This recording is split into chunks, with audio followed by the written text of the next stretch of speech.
On India speaks loudly. Pakistan जिसके पास कोई मुद्दा नहीं है अपने देश का, जिसके लिए वो अपनी आवाम से बात कर सके, इसलिए पड़ोसी देशों को हमेशा से अपने टारगेट पर रखता है।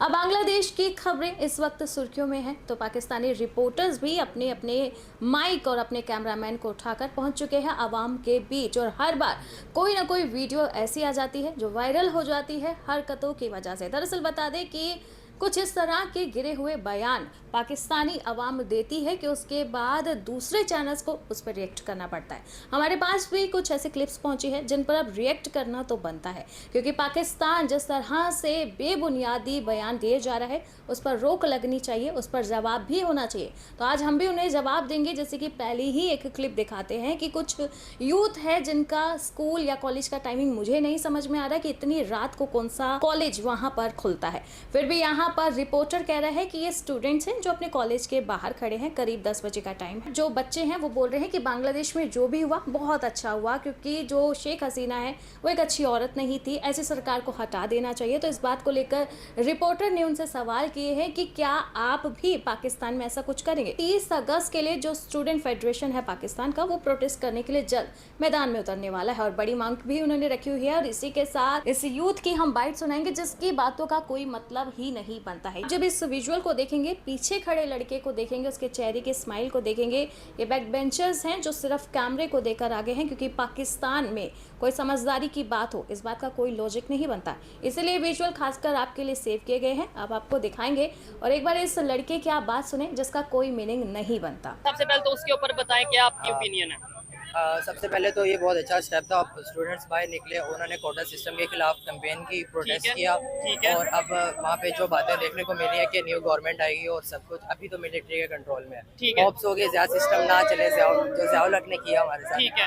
और इलेक्शन हो जाए और न्यू गवर्नमेंट आ जाए। ठीक है, नई गवर्नमेंट आ जाए। अब पाकिस्तान की तरफ हम आते हैं। फर्स्ट ऑफ ऑल तो मैं क्लियर कर दूँ, हमारा 9 मई से स्टूडेंट्स का कोई ताल्लुक इतना नहीं होना चाहिए जितना हमारा इससे होना चाहिए। नंबर 1 पे तो हमारा जो मैट्रिक तक सिस्टम है, मतलब कितनी पुराना हमारा सिलेबस और उसमें कोई एजुकेशन सिस्टम में चेंजिंग आनी चाहिए। उसके अलावा ऐसा नहीं होना चाहिए कि एक मैट्रिक फेल जो है हमारा जो एजुकेशन मिनिस्टर बना हो, उसके ऊपर फोकस करना चाहिए। यहाँ पर एक बात बोली गई है कि मैट्रिक फेल नहीं होना चाहिए, तो अच्छा मतलब मैट्रिक पास होना चाहिए एजुकेशन मिनिस्टर, बस इतनी ही आप रखेंगे उसकी क्वालिफिकेशन। और इसी के साथ आपको क्या चाहिए एक बार ये भी देख लेते हैं। इस तरह से हमें पॉइंट्स रखने चाहिए गवर्नमेंट के सामने, और गवर्नमेंट अगर उस पर काम करती है तो बहुत अच्छी बात है। तो सुना आपने, ये तो स्टूडेंट्स की मांग है कि सिर्फ मैट्रिक फेल नहीं होना चाहिए, मैट्रिक पास होना चाहिए। इससे भी ज़्यादा नहीं होगा तो हमारा एजुकेशन मिनिस्टर हमें चलेगा। मतलब कि इतनी लो क्वालिटी है वहाँ पर एजुकेशन की कि सिर्फ मैट्रिक की मांग रख रहा है, वो भी यूथ। इसी के साथ आप कुछ क्लिप्स दिखाएंगे। शोएब चौधरी जो हर बात के लिए आवाम के बीच उतर जाता है, यानी कि वही 5-6 आवाम हैं जो खरीदी हुई है, क्योंकि पाकिस्तान में सरकार के खिलाफ बोलने की हिम्मत किसी में नहीं है। ये 5-6 बिकाऊ है, ऑडियंस है जो हर वीडियो में रिपीट होते हैं, फिर से रिपीट होने वाले हैं शोएब चौधरी की वीडियो में, जो आपको दिखाएंगे। इन्होंने भी बांग्लादेश पर किस तरह से रिएक्शन दिया है, पहले भी वीडियो दिखाई, आगे भी दिखाएंगे। आपकी जो यहाँ पे अब आम जनता है वो तो बिल्कुल भी किसी काम की नहीं है ना, ये तो सबको पता है। यहाँ पे सिर्फ ये लोग पेट्रोल और इसकी लाइनों में खड़े हो सकते हैं। रेवोल्यूशन इनके अंदर नहीं है, तो फिर स्टूडेंट्स लाएंगे। हार्ड वर्ड है कि गैरत मर चुकी हुई है बेसिकली। जिसकी गैरत और जमीर मर चुका होता है ना, वो किसी भी रेवोल्यूशन में ना कभी भी कदम नहीं रखता। हम पता कौन लोग हैं, हम वो लोग हैं कि यार वो कर लेगा। हाँ। कोई मसीहा आ जाएगा, ये आ जाएगा। खान अंदर बैठा है, ठीक है, राइट। खान ने अपना काम कर दिया है, ठीक है। उसके अंदर रहने के बाद 1 साल के अंदर हमने क्या किया? We are totally poor. हम लोग यहाँ बैठ के बर्गर, चिप्स, रेस्टोरेंट्स और इस तरह की चीजें कर सकते हैं। ठीक है। स्टूडेंट्स भी और ये भी। हमारे स्टूडेंट्स फेडरेशन आज से 4-5 साल पहले हाँ। बहुत स्ट्रॉन्ग थी। ठीक है। आफ्टर एक आप कह लें कि एक ड्रग रेवोल्यूशन के बाद, ठीक है, हमारी जो और अब हमारा वो पॉलिटिकल साइड पे आ रहे हैं। पॉलिटिकल साइड पे तो वो थे ही नहीं ना। ठीक है। आपकी पंजाब यूनिवर्सिटी एक बहुत बड़ी एक वो थी MSF, और ये आपको पता होगा। बिल्कुल, जमीयत और बहुत सी ऐसी। जब से ये होता था कि उनका दिल करता था ना, मैं खुद उसमें रहा हूँ, जब दिल करता था ना जिसको मर्जी ब्लॉक कर देते थे। ठीक है। अब वो चीज नहीं है, बिकॉज सिनेरियो ये चेंज हो चुका हुआ है, क्योंकि हमारा माहौल चेंज हो गया है। हम लोग ना बेसिकली टिकटॉक के जो है ना, हम लोग आप कह लें कि दहशतगर्द कह लें, या हम लोग टिकटॉक के हीरोज हैं। ठीक है। हम लोग गाने लगा के ना तो गन्ने पकड़ के कर सकते हैं। इसके अलावा कुछ फीमेल रिपोर्टर भी हैं जो बहुत ही सीरियस मुद्दों पर हंसती हुई दिखती हैं, जैसे कि कोई डेली शॉप यहाँ जहां पर शूट हो रहा हो। तो पहले आपको ये फीमेल रिपोर्टिंग दिखाएंगे कि किस तरीके से उसने बात की और ये मुस्लिम लड़का किस तरीके से उन 52 कंट्रीज पर भड़क पड़ा जो बांग्लादेश के लिए आवाज़ नहीं उठा रहे हैं। तो ये भी दिखाएंगे। वैसे पाकिस्तान में कुछ अच्छे भी लोग हैं, उन्हीं की एक बाइट है जो आपसे शेयर करेंगे, फिर आपसे आपकी राय लेंगे। पढ़ता हूँ तो कहती है ये खालिक की किताब है, मिसले यहूदी ये सऊदी भी अजाब। उस कौम के बारे में क्या लिखूं फराज, काबे की कमाई से जो पीते हैं शराब। क्या कहेंगे इस कौम के बारे में आप? वो मुसलमान है, मुसलमान नहीं है। ये 57 ये जितनी भी मुस्लिम वाली कंट्री हैं, इन पे जो भी हुक्मरान आए हैं किसी बंदे ने एक्शन नहीं लिया सिवाय एक ईरान के।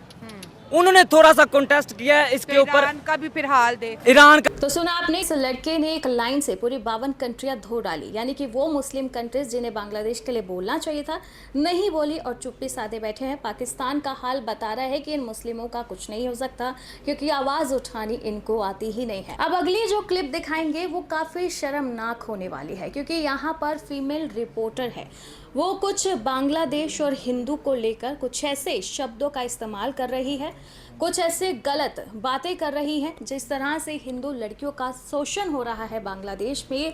उस बात को लेकर आवाम के बीच तो उतर गई, लेकिन है तो पाकिस्तानी ही, रिपोर्टर है तो क्या हुआ। यहाँ पर चीज़ें दिख रही हैं कि कितनी ही बेशर्मी के साथ वैसे मुद्दे पर हंस के रिएक्ट कर रही हैं जैसे कि कोई जोक पास हुआ हो। पहले आपको क्लिप दिखाएंगे और इस बार आवाम नहीं, इस बार रिपोर्टर की गलती दिखाएंगे कि क्या सीरियस मुद्दे को इस तरह से एड्रेस किया जाता है। क्या आप किसी हिंदू लड़की के बारे में बात कर रहे हैं कि वहाँ बंगाल में उसका शोषण हो रहा है और इतना ठहाके लगा के हंस रही हैं कि ये आपकी जर्नलिज्म है, क्या ये तुम्हारी रिपोर्टिंग है। पहले आपको ये क्लिप दिखाएंगे, उसके बाद आपसे आपका रिएक्शन लेंगे। हिंदू बच्चियों के साथ रेप किया जा रहा है, हिंदू स्टूडेंट्स को जिस तरह से मारा पीटा जा रहा है, तो इन सब में उन हिंदुओं को क्या कसूर है जो कि बांग्लादेश में है? देखो मुकाफात अमल है। बच्चे आप तो शायद उस वक्त मेरा ख्याल है बहुत छोटे हो गए, यहाँ पैदा भी नहीं हो गए। 1971 में 20,000 बंगाली ख़वातीन को हिंदू उठा के अपने मुल्क ले गए थे और उन्होंने उनको जाके वहाँ पे कुमाठीपुरा और इस तरह की जगहों पे बिठाया था। तो मुकाफात अमल है। सर ये स्टोरी तो आप गलत ही बता रहे हैं। नहीं, मैं सही कह रहा हूँ। कहाँ पे पढ़ा आपने? मुझे होश है 71 की वॉर की। तो आपको अब बांग्लादेश में जिस तरह के हालात हुए तो फौजें इंडिया और पाकिस्तान की आमने सामने आई थी। हाँ। ये बात तो सच है, लेकिन इंडिया की फोर्सेस उठा के, हालांकि ये इल्ज़ाम तो हम पे लगाया जाता है। नहीं, हम पे इल्ज़ाम और तरह क्या है, हमने रेप नहीं किए थे। हमने रेप नहीं किए थे। हमारे तो सर जो 2 लाख वॉर बेबीज है वो कहाँ से आए थे? नहीं, हमारे साथ सेट हुई थी पाकिस्तानी आर्मी के जवान, क्योंकि सॉरी टू से बंगालियों से, बंगाली इतने गुड लुकिंग या टॉल या हैंडसम नहीं है। हमारी आर्मी की वर्दी शर्दी जवान बड़ा खूबसूरत होता है। ये और सिस्टम था, उन्होंने रेप किए। मैं तो यही कहूँगा। तो देखा आपने किस पाकिस्तानी रिपोर्टर जो चलाती हैं यूट्यूब चैनल और किस तरीके से लड़कियों की इज्जत में जो छाल आ रहा है बांग्लादेश में उसका मजाक उड़ाते हुए हंस रही है। तो यहाँ पर आप एक चीज़ नोट कर सकते हैं कि आवाम नहीं, यहाँ पे जो मीडिया है उनमें भी तमीज़ की बहुत ज़्यादा कमी है। तो हमारे लिए तो सबसे पहली नसीहत इस रिपोर्टर के लिए है कि अपने जर्नलिज्म को समझे, इसीलिए आपका देश डूब रहा है। जल्द जो है ये दुनिया के मैप से मिट भी जाएगा क्योंकि जो हरकतें हैं वो दिख रही हैं साफ कि आवाम तो इस मुद्दे पर हंसती हैं लेकिन रिपोर्टर भी हंस रही है। सच में ये बहुत ही शर्मनाक हरकत है और कोई भी कंट्री इसीलिए आपके लिए, आपके साथ जो है आपका स्टैंड नहीं लेती क्योंकि आप एक औरत होने के नाते भी दूसरी औरत के इस मुद्दे पर इस तरह से हंसती हुई दिख रही हैं। तो पाकिस्तान की क्लिप्स दिखाई कि मीडिया से लेकर आवाम तक जो अपनी बेहुदगी दिखाते हैं, बेहुदा बयान करते हैं और रिपोर्टर्स इस तरह के सीरियस मुद्दों पर हंसते हैं। बाकी आपको ये रिपोर्ट कैसे लगी कमेंट करके ज़रूर बताना और ऐसी ही बड़ी खबरों के लिए आप देखते रहें इंडिया स्पीक्स लाउडली।